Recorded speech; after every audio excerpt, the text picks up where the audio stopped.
Lesson 2. The second Yama is Satya. Satya is truthfulness. Tradition has it that practicing veracity means harmony in thoughts, words and deeds, without lying, with the intention to spread wisdom and knowledge to yourself and others without hidden motives. Truthfulness is a matter of being sincere and consistent. Why do we lie? Why do we lie? Like with violence, it's a subconscious process that lets us do things that lead to disharmony, conflict. We commit violence, we commit lies, and you can apply this to the other yamas too, out of love of ease. I will explain.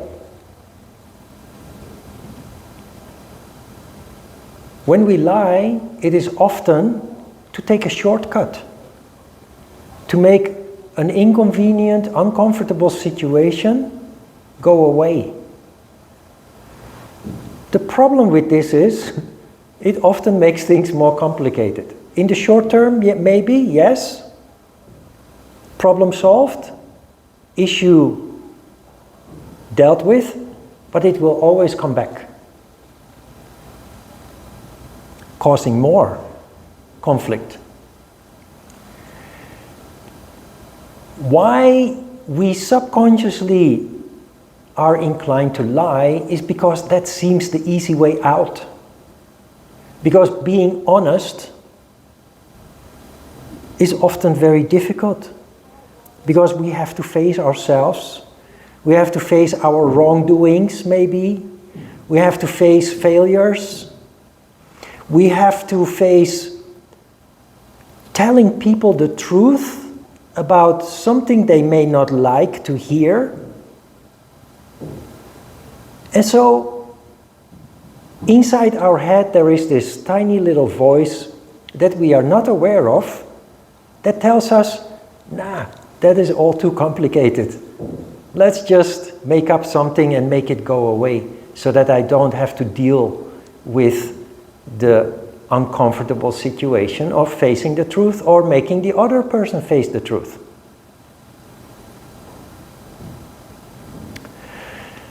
And also, like with violence,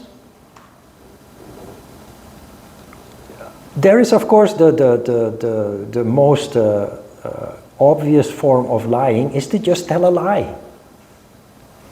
Something that is totally besides the truth. But there are many subtle forms of lying. But first, the most obvious form of lying. You see Pinocchio there as an illustration. My mom used to say, when I or my siblings would lie, she would say, "You're lying." And of course we deny that. No, it's really true.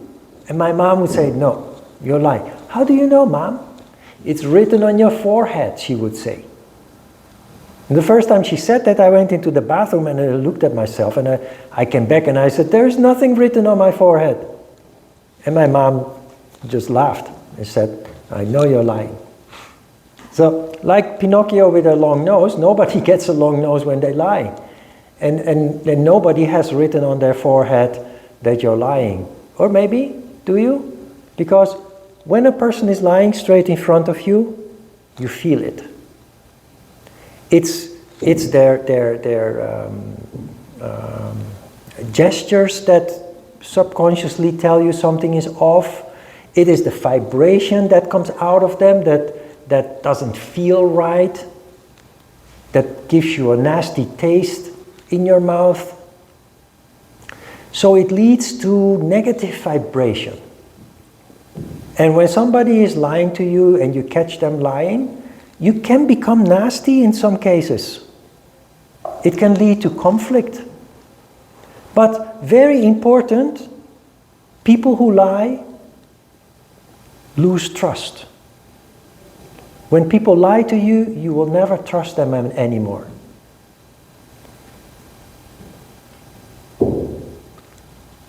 The contrary is also true. If you were a person of high morality, always honest, even when it is inconvenient or uncomfortable, and you always communicate with people in honest ways, consistently, predictably, people start to trust you. And when people start to trust you, chemistry occurs, synergy occurs. They want you to be involved in a project, in something personal,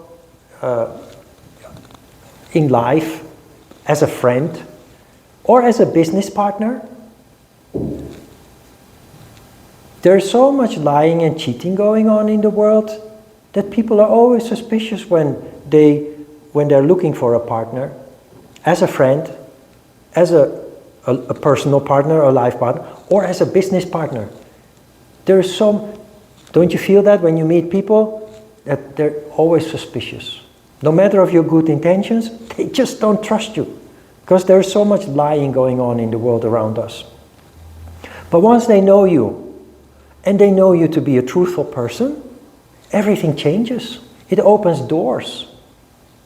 It just changes the dynamic. The atmosphere turns positive. People become willing and cooperative. And they wanna be with you. They wanna work with you. So it has huge implications. Now about more subtle forms of lying, forms that most people just do not recognize, and very pervasive in society, is described in the second paragraph under the title of Veracity in Thoughts. I wrote, delusion is not Satya. Pretending to be something, somebody that you are not, is a lie. This means that you become a prisoner of a thought, an idea, or a concept, or a fashion that pushes you farther away from your real self. This affects and breaks down your vital energy, spontaneity, and the functioning of intuition. We are surrounded, and maybe we ourselves are guilty of living a life of delusion. This happens when we identify with certain people that we admire. So very easy. And it is also very natural, especially when you're young, in your teenage years. You have an idol. Almost all teenage children have a poster on the wall of their favorite pop star or favorite sports star or anybody they admire. And that's not a bad thing. It becomes a bad thing when we get stuck in the idea that we are actually that person, that movie star, that sports star, or that pop star. And you see people around in the street, and you can actually see that the majority of the people have some kind of delusion of being something that they are not. And one of the characteristics with those people is that they are not generally pleasant people. Because the fact that they have this idea that they are somebody that they are not, somebody of importance, somebody who is special, that they would like to be, it makes them nasty people in social situations, because they have to make themselves, they have to assert themselves. Example, this is a very harsh example, but look at the enormous crime rates among juveniles. People generally are not inherently bad, but there are lots of young youth, teenagers, that walk around with knives in their pockets, that are looking for fights, for brawls, robbing people from their watches or their scooters or whatever it is. And they have the delusion that they are gangster. Gangster is a trend, is a fashion that young people follow, and they think it is cool.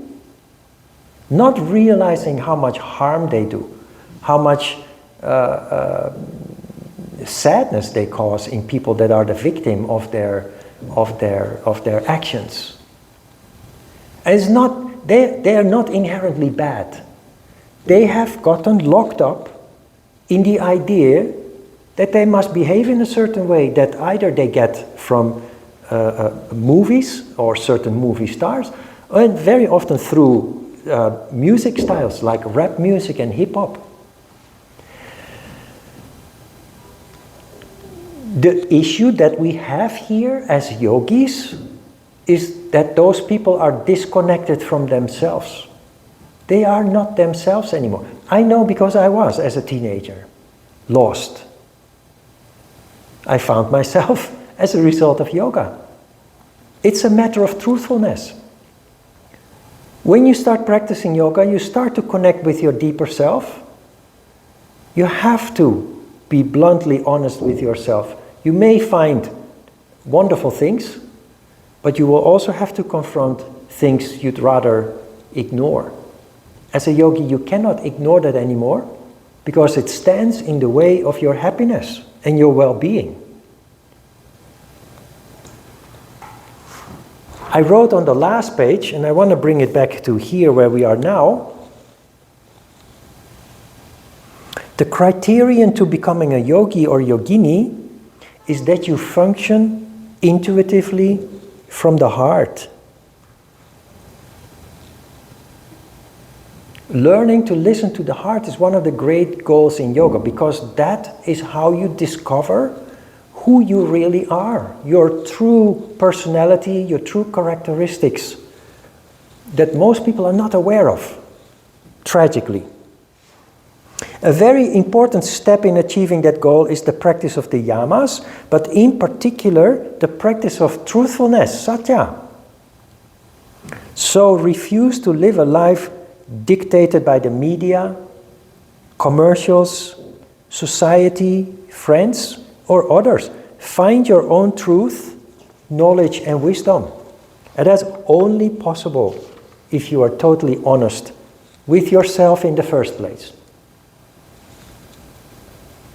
So you have the gangster image young people like to adopt, thinking that it is cool. But there are also older people. When I was younger and internet didn't exist, there were some very people were glued to the television in the evening after dinner, and you had Top Pop with the pop music, Top 40 or Top 20, but you also had American British series, the humorous, Dad's Army, what have you, or detectives, but very big influence on people's behavior in society was two series. One was called Dallas and the other was called Dynasty.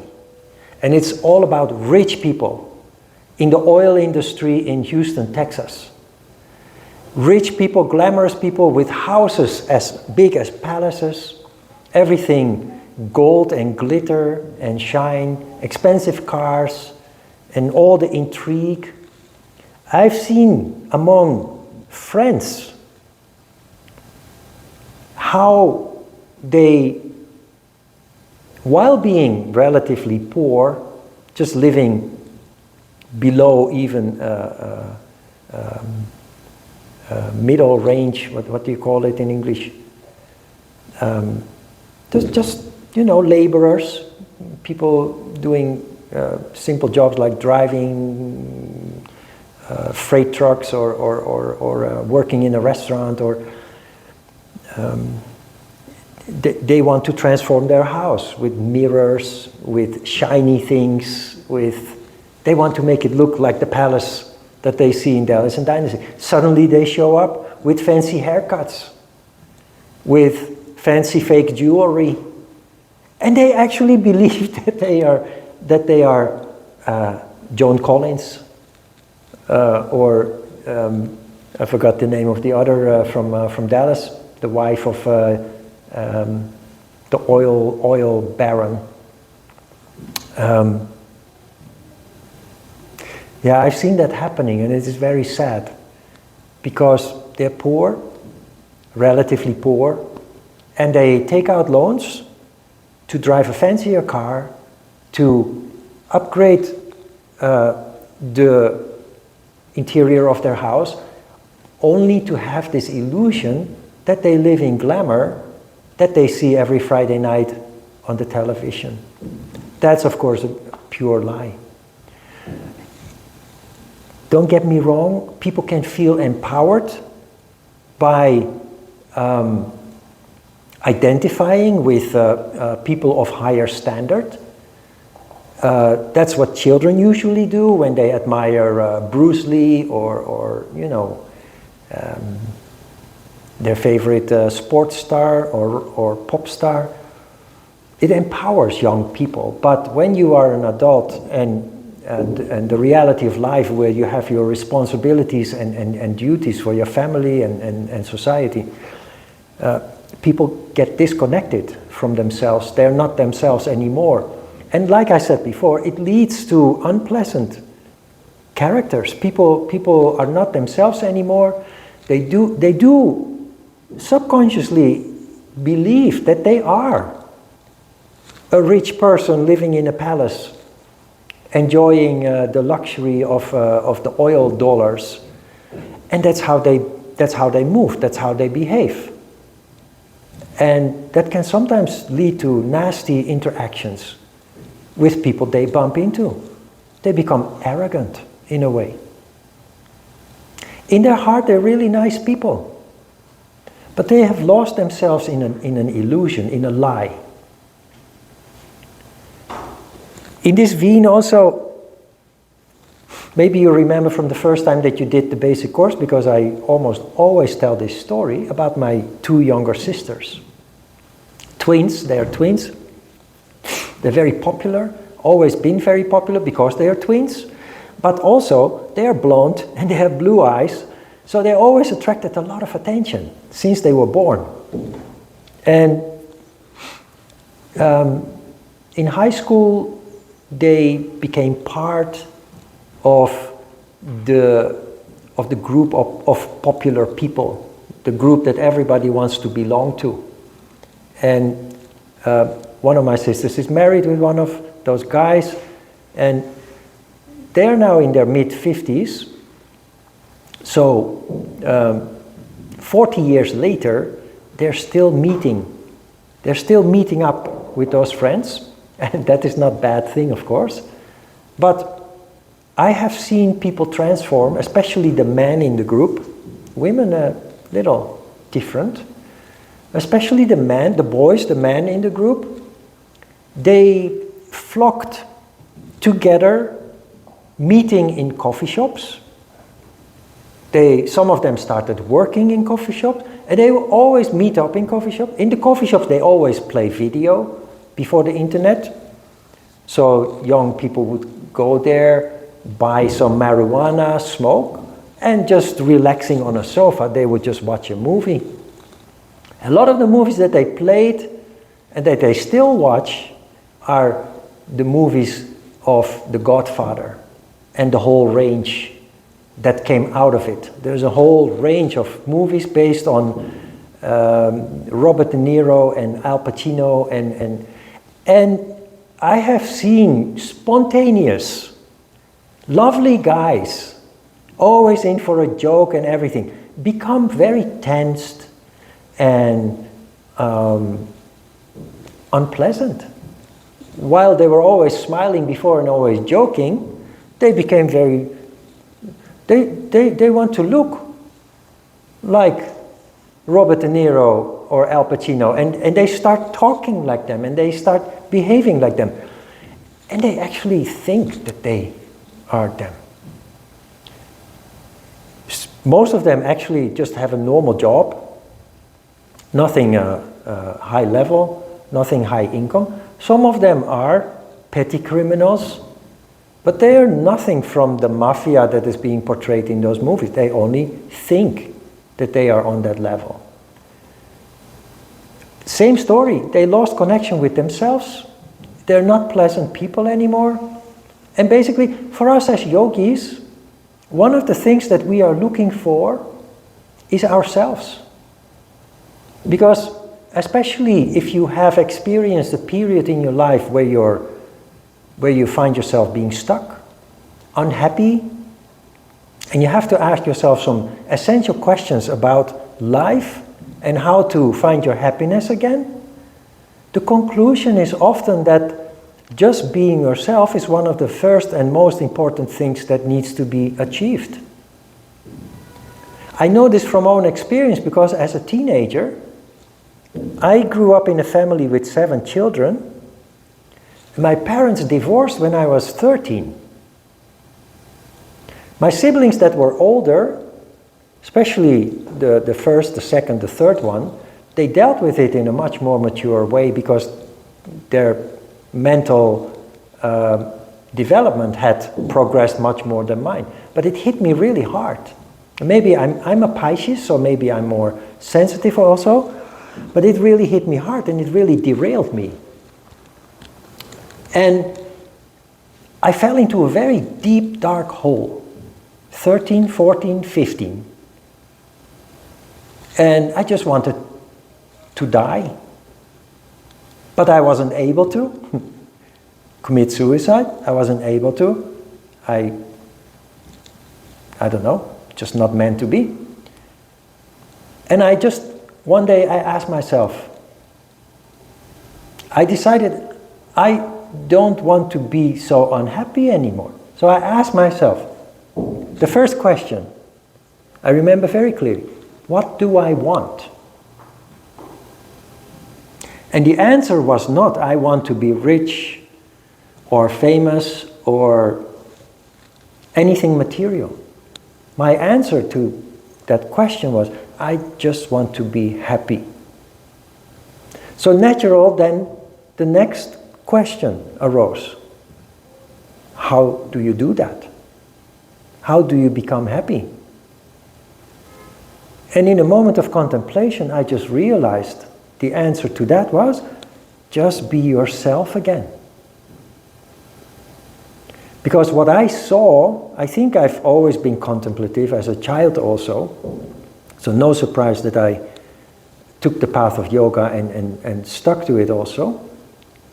I just saw a picture in which I was a young boy before the divorce, always active, always fooling around, always playing, playful, spontaneous, naive, innocent, naughty, and all that was gone. All that got lost when I fell into the deep, dark hole. And I realized that is where my happiness was. Because I was myself without knowing it. And ever since then, I've pursued that. How do you do that?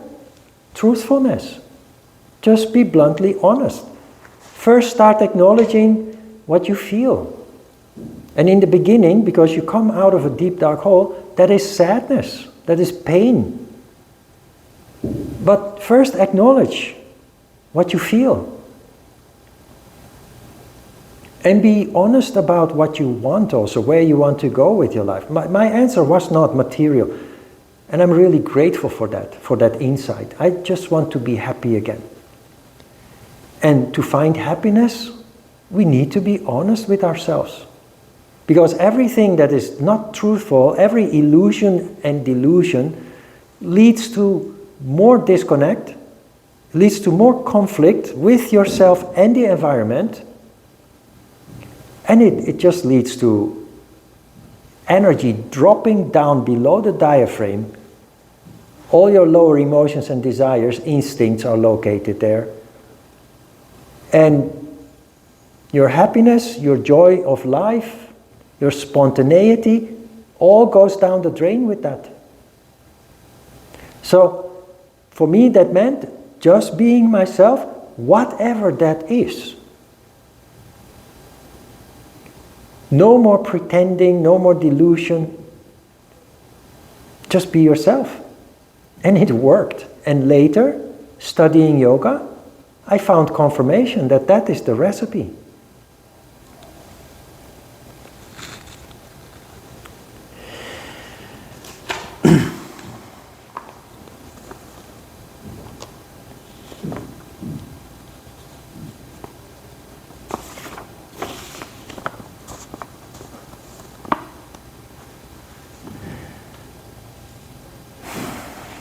Exaggerations are untruthful. Exaggerations are often made to impress people, to make ourselves look better than we really are. Look at the news. If you follow the news, Mr. Trump is one of those who's always exaggerating. And even his lies are exaggerated. Just an example. It's a little bit dangerous to talk about politics, but it's just right in front of us, really clear example. But you know, with the best intention, we often lie when we want to compliment people. We think we can make people feel good when we give them a compliment, and that's true. But not when you tell them a lie. And out of love of ease, we say to people, oh, you are so handsome, or you are so pretty. We say things, just generalizations, that we would say to everybody in the same way, the same comment, thinking that it makes people feel good. But people are not stupid. You know yourself. You know whether you are handsome or ugly. Sounds a little bit harsh to say, but everybody knows. And when people then give you insincere compliments, with good intention, for sure, but it makes you feel bad. How do you deal with that? Be honest. Truthfulness is the answer here. If you really want to compliment somebody, take a closer look. Maybe they are wearing very nice, classy earrings. So instead of saying you're so pretty, which they know they are not particularly, they do know that their earrings are special. And if you notice that and you say something nice about that, that really warms people's heart. Or nice shoes you're wearing, or nice haircut. Oh, you had a haircut recently? If you notice that, people always feel flattered when you do that. But not when you give a compliment that you give others too, that actually really has no truth to it. And in Korea, you have the phenomenon that is called the prince or the princess phenomena, or the prince or the princess syndrome. It's about little children who grow up in a one-child family. And from the day that they are born, they are being told how smart they are, how beautiful they are, every day. Now, when they're 2, 3 years old, 4 years old, they go to school for the first time, kindergarten or preschool, and there are 20 other kids in the class that all think that they are the smartest and the most beautiful. Because their parents told them so. But now they find themselves in a situation where there are 20 other kids that are also beautiful and smart, or think they are because their parents told them so. And again, parents don't do that with a bad intention. They think that it will uplift their children. But it's a lie. So the child starts believing that they are something special, that they are not particularly. And then later in life that will cause very great problems for the child. And maybe also for the parents when conflict arises out of that. So with children, it's important to stimulate them. It's important to compliment them, but not overdo it, and definitely not by giving unrealistic compliments. Give them a compliment when they achieve something, and tell them they did a good job.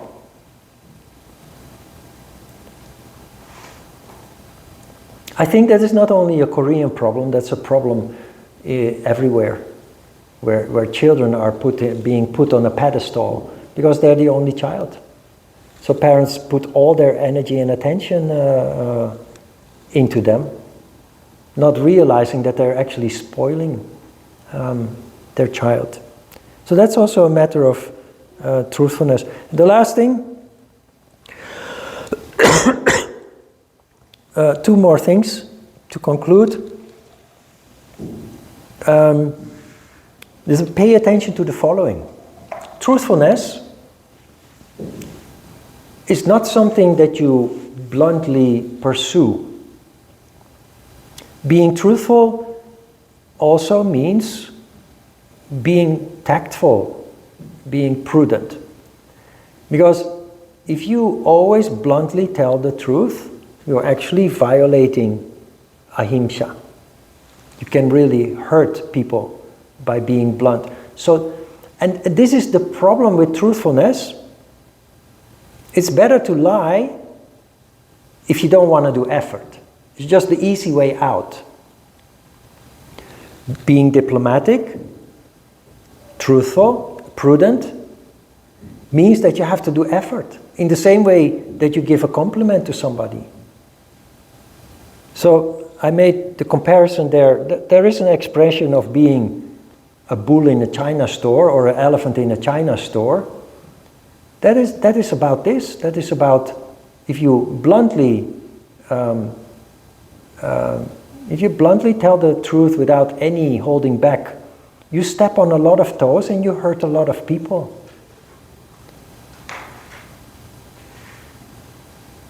What it requires is a little bit of effort to be diplomatic, to be careful, not to lie. That is the other side of the scale, so to speak. The other end of the scale is to be blunt, and somewhere in the middle lies the diplomatic way, where you don't compromise, but you do a little bit of effort to tell the truth in a way that it doesn't cause harm. Then the last paragraph on page 2 is about truthfulness in words is respect. And next to that title, I wrote the name of a friend that I had in the past. Respect is something that needs to be extended to everybody, regardless of sex, age, race, nationality, etc. There are many people who are not functioning like that. And the reason why I wrote my friend's name there is because I had an experience that really turned me off and we never met again. I had a yoga school in Itaewon, and one of the students lived close by and came regularly, and she had a dog. So she suggested that we walk the dogs together.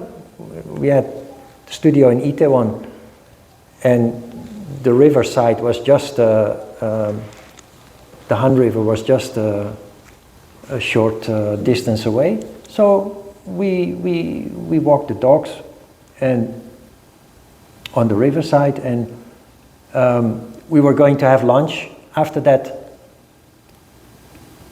So on the riverside, we let the dogs off the leash. It was very quiet in the afternoon. Everybody's either busy at home or at work. It's very quiet. You can let the dogs off the leash. But soon enough came Tansok, like a guard. He was not a policeman, but he was dressed in a uniform. And he sternly told us to put the dogs on the leash. And she was, 죄송합니다, very apologetic and very, I felt she was humiliating herself. but to authority, like that. She was a very strong lady, influential, I think, but she was crawling for that man. So, okay, we dropped off the dogs, went to downtown Chongno or somewhere, to some kind of kuksu, noodle soup restaurant that was famous or something. And so she dropped off her car at the valet Ajoshi, got out of the car and was very, very rude to the valet Ajoshi. And that really ticked me off. That I was so disappointed. How humble and humiliating herself she was to the guy in the uniform. And she was really rude, unbelievably rude. I would have almost just walked away. For me, it's over. It's so ugly. You treat one person like that and the other person, that is what this means. And in the beginning I also said that truthfulness means to be sincere and consistent. And consistency means if you're respectful to people, you do it to all people, regardless who they are. Not just treat one person with respect because you're scared of them, because they have authority and a uniform, and then you are very disrespectful to a person who is doing a simple but nevertheless important job. And that's also what I like about bosses and managers who also have time for a chat with the person who cleans the toilets or the work floor or who waters the plants for that matter. Because respect is for everybody, regardless of status and gender and everything. All right.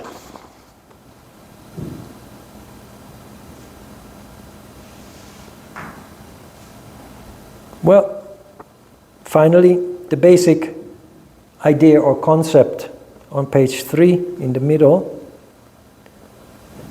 The basic idea, concept for success in life. Always speak the truth and try to be yourself. Express yourself the way you are and not the way you are expected to be. Just be yourself, whatever that is.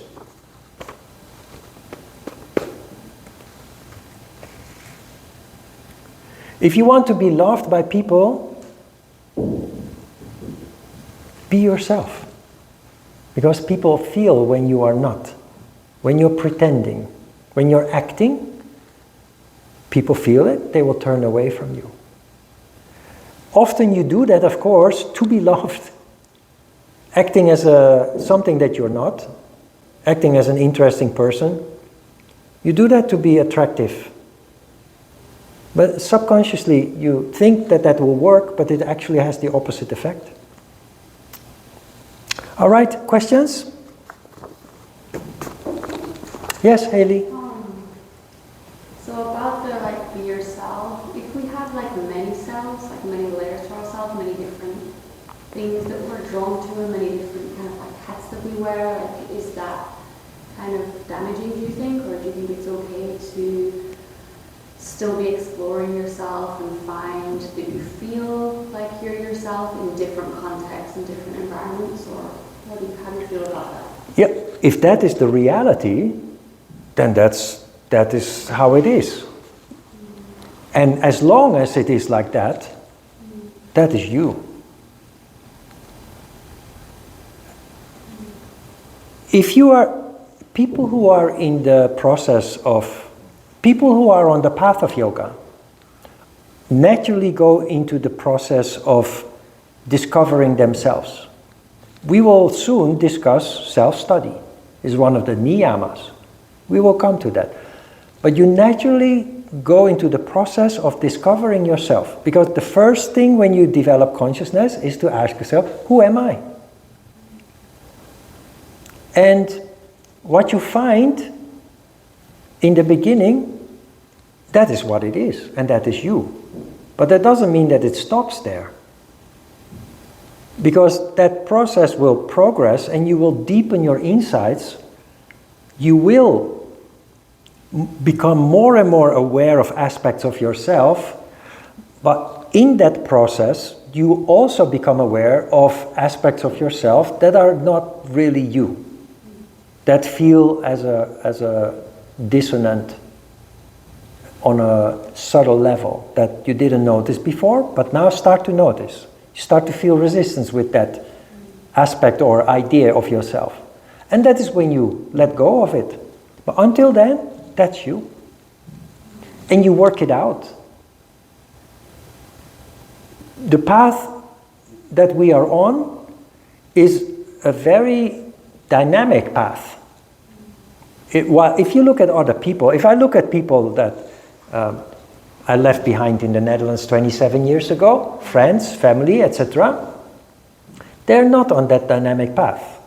They aged, but they're still the same as they were then. People on the spiritual path change all the time. It may be subtle, and it may be other people don't see it, but you know. Because you are conscious and you start doing everything consciously, everything becomes a learning moment. And learning means growing, means evolving, means maturing. And it happens in a very natural way. When we study the subject of self-study, it almost sounds like as if you have to sit on a chair or on your cushion and now I'm going to study myself. It doesn't work like that. Practice yoga and self-study actually happens very naturally. Every yoga practitioner starts to investigate the self. And that is how you develop self-consciousness or soul consciousness or heart consciousness. It's all the same. Yeah.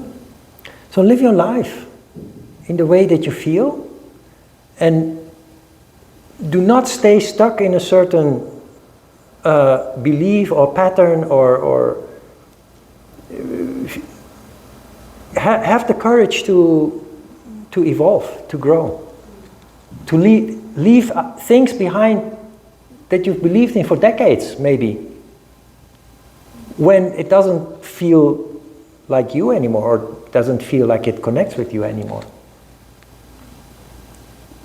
Instinctively, people hold on to the past. Instinctively, people hold on to what they have.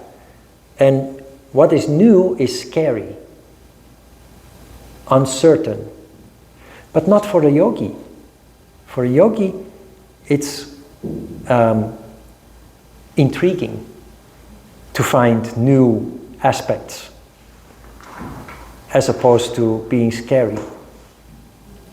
Fear is in the lower part of your body. And when energy goes up to the crown chakra, one of the qualities that you develop is courage.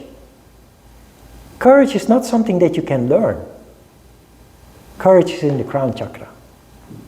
It's the opposite of fear, figuratively and literally. Because the lowest chakra is the chakra of fear, the highest chakra, there is hope and there is courage. When you're stuck in life, when you're stuck in a situation, in a relationship, in a job, and you are desperate, it's because of your energy being down. Then practice yoga. Do your yoga. And new insights come to you.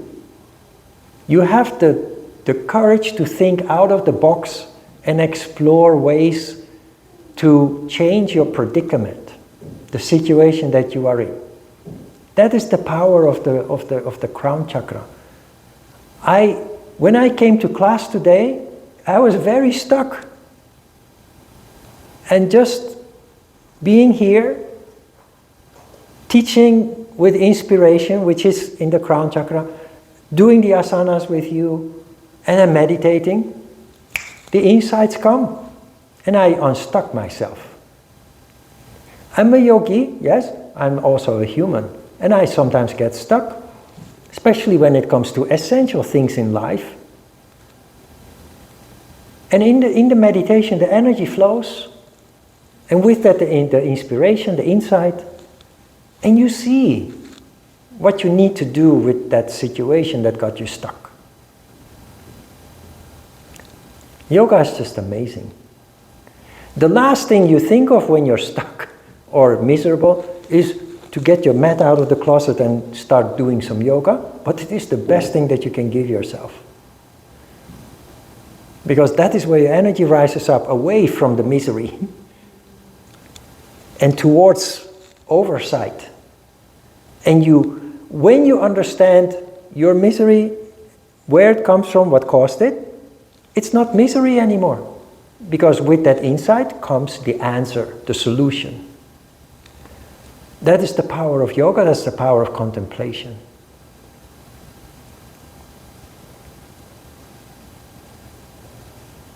All right, let's have a short break.